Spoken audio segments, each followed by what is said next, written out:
Yo, what's up? My name's Patrouski, and while I'm sitting here fishing for a shiny whaler, hoping for some good luck, I wanted to go ahead and go through my general thoughts over the Johto PTS. The Johto PTS was an extremely hype event. Numbers were insane for the game, for my streams, for my videos, which I can't thank you guys for enough. It was a really fun time just for me, and I was super propelled and motivated and interested on finding out everything I could about Johto within 2 days. And I ran through the region, I finished the Elite Four within that 2-day period, while also making, I think I ended up making like 19 videos. I ended up streaming for like 21 hours.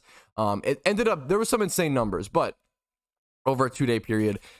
But man, I had fun. Every single day was stressful and exhausting, but every single night I went to bed feeling so satisfied at how much work I had done that day and how much I had discovered and how much information I had put out there. So it was an extremely hectic, but oh my goodness, fulfilling time in life. But that's not the point of today's video, to ramble about that.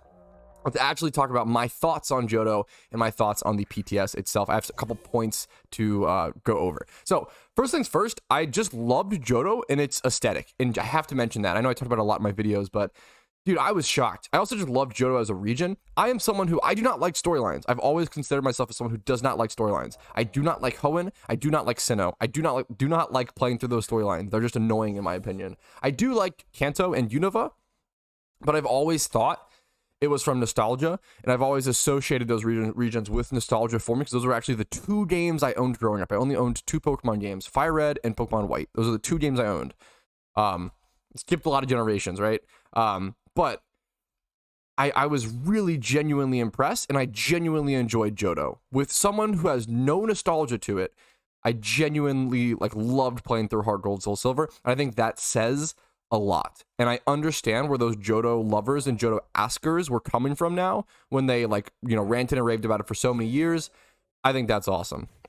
Anyways, next point. The new shunting locations seem perfect. I am genuinely shocked. They seem to add everything that we wanted, everything we were predicting, plus more, right? Plus the Tauros, plus Delibird was hinted at, we weren't really sure. The Tauros was a big over the top one. We got the Miltank spot, Shuckle. We didn't really get anything new, but we'll see. Obviously, things are subject to change, but the fact that we have an increased spawn thing for Mareep, Dratini, Miltank, Tauros. I made videos talking about this. I have a video called top 5 newest, biggest shiny hunting location changes in the Johto, and I have checked out that video. It's really great in my opinion. It's just, I'm surprised at how perfect they seemed to release all the Pokemon we wanted in new hordes and new locations, but we'll see. We don't really know hordes yet for sure, and it's always subject to change. All right, next up. Money making is still really undecided. People keep asking, do you have any ideas on what money making methods might be and what new money making methods might work in Johto? Truth is, I just don't know yet. It's really tough to test money making methods or predict them without an actual economy. In the PTS, there was a GTL, but no one really used it. It wasn't really active, which makes sense. It's only a 2-day period. It's kind of hard to invest in or do long-term, money making strats or progress with a 2-day PTS, right? So it's really tough to predict what money-making methods are going to be good. I mean, obviously, Cyndaquil, I think farming for Cyndaquils is obviously going to be pretty good. I think 1x31 special attack wild catch Cyndaquils are still going to be worth a lot of money. You get those gym rerun Typhlosions.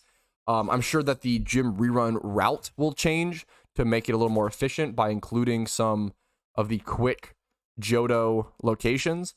Other than that, it's really tough. Maybe we'll see Dratini. I don't think Dratini's that great because you really need hidden ability on it.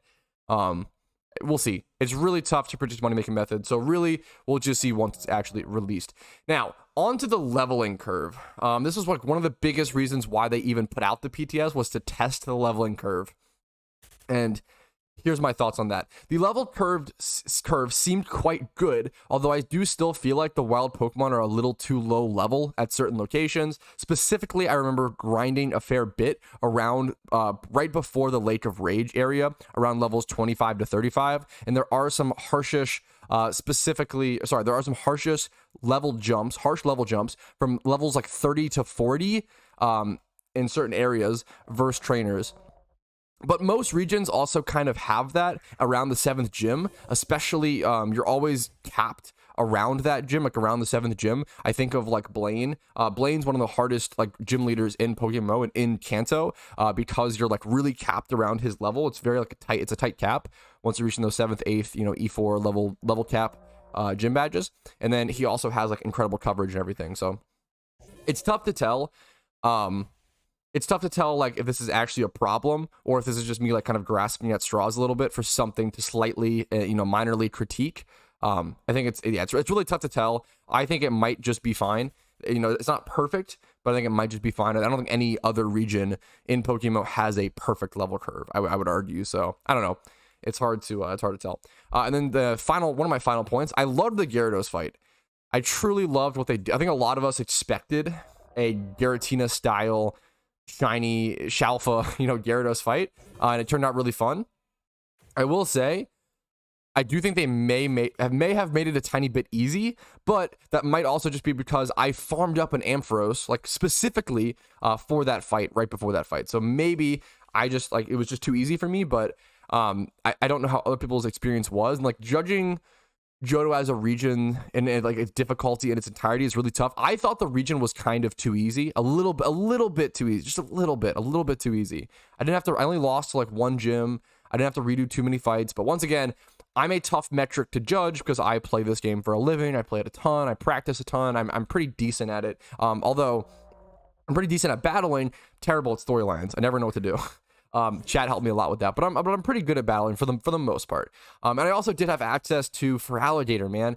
I picked Cyndaquil as my starter, and then I picked up a Feraligatr in the wild in those early. I really hope they don't change. In my opinion, for balancing reasons and just for fun, I really hope they don't change the starter locations with the lures. I actually thought that like made the opening sequence and entrance of Johto so interesting. The fact that if you wanted to, you could take the time to go buy lures and go catch each starter if you wanted to, and then play through the region with Chikorita, Feraligatr, and Cyndaquil if you wanted to. I think that's really, really cool.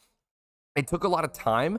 It's not easy to do at the beginning of the game, especially because in like the normal game, in the PTS, we had Ultra Balls at like the first Pokemart. You would not normally have that in the original game, so that would make catching them way harder. So if someone wants to take the time to do that, I feel like it's definitely like worth to have that there, and it's fine to be rewarded with that in my personal opinion.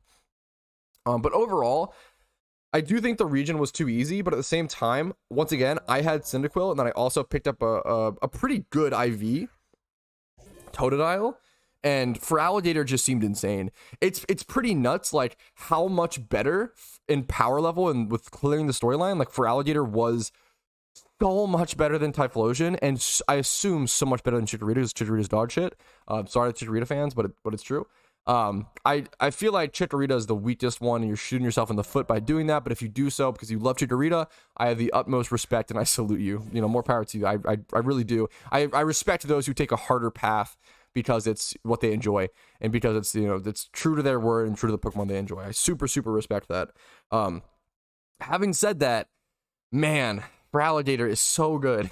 It is insane. His coverage, the fact that he gets Ice Fang, he doesn't really get a water stab, like a physical water stab for a long time, like Waterfall and stuff, but he still gets Surf, which is decent enough on him. You also get Feraligatr at level 30, you learn Ice Fang, you get Crunch, you get Bite earlier on. Man, his coverage was insane, and he was just so good, and his moves and like his, yeah, he was nuts. Typhlosion also doesn't get a special fire type move for a long time, like Lava Plume at level 42 or something. But the issue is he doesn't have the coverage that Feraligatr has. He has no fucking coverage. Typhlosion's absolutely terrible. I could not believe it. Him having Flame Charge, a physical fire move for a long time, like help fix your speed a little bit, but like then you have nothing to even follow it up with. Typhlosion felt shockingly bad compared to Feraligatr. I was blown away. But the storyline felt like a cakewalk with Feraligatr. I can't imagine how it is with Chikorita. I assume Leech Seed Protect or like Leech Seed's strats start to become the best. But it's tough to tell. I do think the region was a little bit easy overall, but once again, I don't know if I'm the right person to judge that. We might need a more like middle ground player to actually give us the feedback on that and like give us a proper. We need all types of players to get a proper assessment of whether it's too difficult or not. So that's it. that's my ramble. Thanks for listening. I appreciate it, guys. Hopefully you enjoyed the video. Hopefully I didn't ramble on too long. If you did, like the video. If you didn't, dislike the video. That's always totally okay. I want your genuine feedback. Subscribe to the channel for daily PokeMMO content. Follow the Twitch for streams Monday through Thursday at 12 p.m. ET. Discord's links down below if you're interested in that. And if you want to go above and beyond, if my content has earned it from you and I've given you enough hours of content to warrant it and you can afford it, please. YouTube memberships, Twitch Primes, Twitch subs, PayPal, Venmo, all kind of support like that really does impact the channel, really does like really meaningfully impact how long I'm able to make content, and I appreciate it. Have a great day. I'll see you guys later. Have a good one, and good luck on your shinies today. Peace.